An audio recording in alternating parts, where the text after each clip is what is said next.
Bonjour la famille, Jambo Mbote, Bento Abokia Bote, Keno la famille Saoufé. Nous sommes à Kinobo au chantier de Ya et de Paris. Et donc là, nous sommes en train de nous préparer la suite du travail que nous sommes en train de faire ici donc à Kinobo. Et aujourd'hui, nous allons parler du décoffrage. Donc, alors, le décoffrage, c'est donc quand vous êtes en train de faire la dalle donc d'une maison ou d'un bâtiment, et ben c'est toujours un grand travail de faire le coffrage de cette maison-là. Et c'est aussi un très grand travail de décoffrer. Alors là, ici, ils ont fini de faire un grand ravage. Pour juste vous rappeler, pour les gens qui ont oublié, et ben ici, c'était rempli de ce qu'on appelle les pieds droits. Alors, les pieds droits, ce sont donc des supports qui sont souvent des chevrons, soit de 5 carrés ou de 7 carrés, ou en métal. Ça dépend des moyens que vous avez et de comment vous êtes organisé. Et ça aide donc à soutenir les planches qui doivent normalement, ce que vous voyez, donc vous voyez, quand vous regardez le plafond, vous voyez les restes donc de comment le béton est très lisse. Et vous pourrez peut-être penser que ce sera ça le plafond, mais ça ne sera pas le cas parce qu'on a encore besoin de 10 cm de ce que vous voyez pour pouvoir donc faire ce qu'on appelle un sous-plafond en fonction de ce que vous voulez faire. Alors, les Congolais sont devenus des champions dans des décors très exagérés en matière de plafond.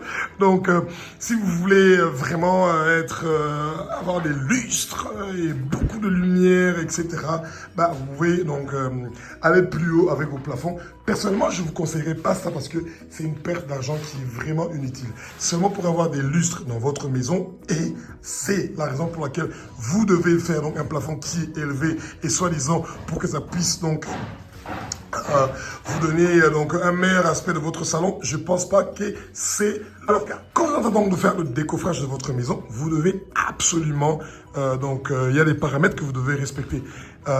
Beaucoup de travailleurs qui font le décoffrage le font d'une façon très violente et ça peut même casser. Même le béton peut se casser. Il faut surtout pas se tromper. Alors donc vous voyez ici, donc nous sommes en train donc de ranger petit à petit les planches et il y a un moment qui vient où on fait une sélection de ce qui est encore utilisable, qui n'a pas été trop endommagé par ce qu'on appelle la soupe du béton, et ce qui n'a pas été trop endommagé, on peut récupérer ça des fois, on récupère ça pour utiliser ça donc pour faire le coffrage des fondations donc des maisons. Et pour votre information, quand vous êtes donc disons le propriétaire donc du projet donc de la maison, quand on a fini de décoffrer, le bois du coffrage n'appartient plus au propriétaire. Ça, on appelle ça Masolo Ya Chantier. Donc, ça veut dire que ça reste dans les mains de l'ingénieur et c'est lui avec son équipe qui discute de ce qu'ils vont faire donc du reste du bois. La raison pour laquelle le bois de coffrage reste pour l'ingénieur avec son équipe, c'est tout simplement parce que c'est un très grand travail avec beaucoup de risques du décoffrage, qui est normalement pas inclus dans le prix de la dalle. Donc, quand vous êtes en train de faire la dalle donc, de votre maison, le prix du décoffrage n'est pas explicitement donc mentionné dans le devis. Et donc, vous ne devez pas penser que c'est un truc qui vient de soi-même. Non. Alors, souvent, ce que nous faisons, c'est on enlève dans le devis le décoffrage donc, de la dalle et on fait les compensations avec donc le bois qui est resté.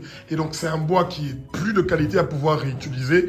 Donc, ça veut dire qu'il y a plus de 60% qui est perdu et c'est ça qui est récupéré pour pouvoir partager dans l'équipe. Alors, comment de faire donc le décoffrage de votre maison, c'est très important de faire très attention qu'on n'est pas en train donc d'abîmer donc les murs. Donc ici, vous voyez le stock des pieds droits qui sont ici et malheureusement, ces pieds droits, vous pouvez pas les utiliser disons ailleurs. Ça doit être une maison qui a peut-être les mêmes dimensions et dans ce cas-là, vous pourrez les réutiliser. Mais la majorité de ces pieds droits que vous voyez ici, une petite partie peut être réutilisable en fonction du poids de la maison pour lequel on va utiliser. Si cette maison-là a un poids qui est vraiment élevé par rapport au poids de cette maison ici, ça veut dire que c'est impossible d'utiliser ces pieds droits-là. Vous êtes obligé d'en acheter des nouveaux. Alors, j'ai remarqué quelque chose à Kinshasa, que ici nous avons les pieds droits de 7 carrés. S'il vous plaît, quand on a envie de vous parler des histoires de faire de pieds droits avec des 5 carrés, ouvrez vos yeux.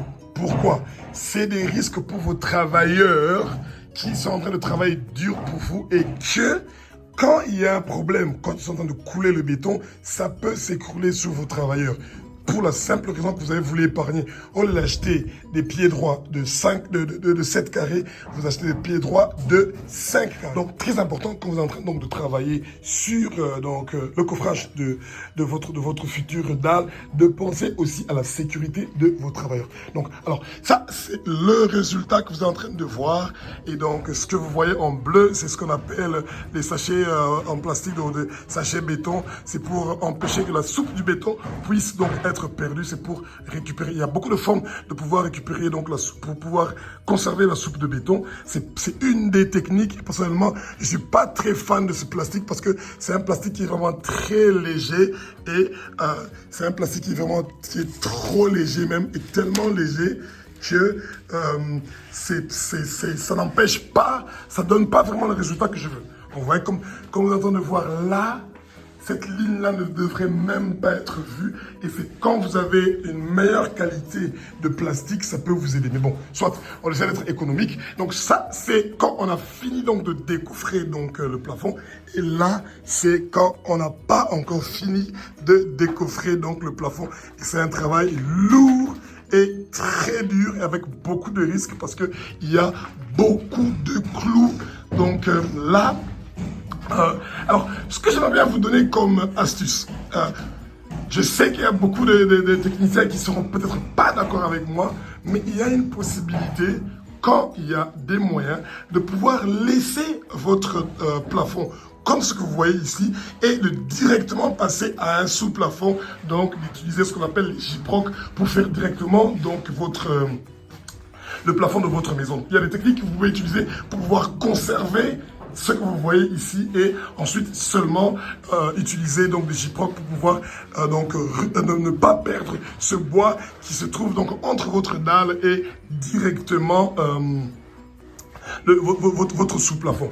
Et je sais qu'il y a beaucoup de techniciens qui seront peut-être pas d'accord avec moi, mais j'ai déjà essayé ça une fois déjà aux Caraïbes et c'est une expérience formidable et très merveilleuse. Alors donc, c'est ça à peu près que je voulais donc vous expliquer. Donc là, nous sommes sur Ya et de Paris de la France. Donc là, nous sommes en train donc de nous préparer à commencer un travail lourd et acharné, celui du crépissage.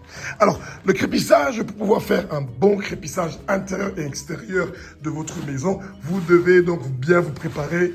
Tout le coffrage doit disparaître et ensuite c'est là que les espaces doivent être complètement vides. Donc tout ça devra donc disparaître d'ici et c'est à partir de ce moment-là qu'on pourra donc commencer donc notre travail. Et jusque là nous sommes en train donc de décoffrer progressivement et ensuite donc nous allons passer donc au crépissage. Alors juste un petit conseil pour les gens qui sont en train de construire, quand vous voulez commencer à mettre les fenêtres et les portes, vous devez toujours vous rassurer que vous avez fini d'abord de faire le crépissage. C'est des techniques au Congo, les gens n'aiment pas la précision.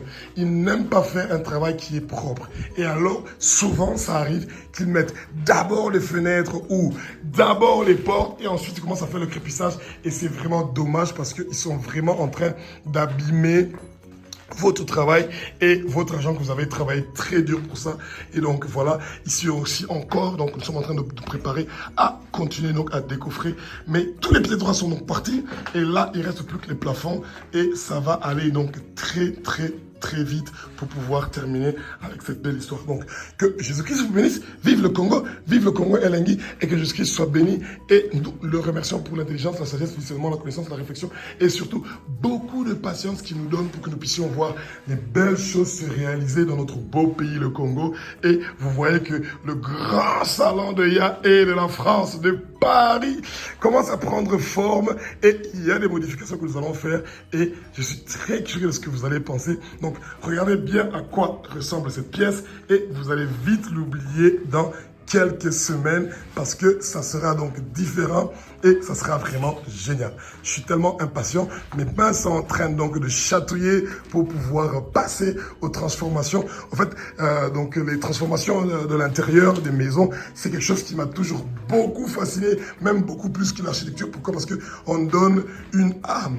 Donc, on donne une âme à la maison et c'est quelque chose qui me passionne beaucoup dans la construction. J'adore. Donc, je suis vraiment très impatient de commencer là, donc, parce que dès que vous commencez avec le crépissage, ça fait déjà partie donc des finitions de votre maison.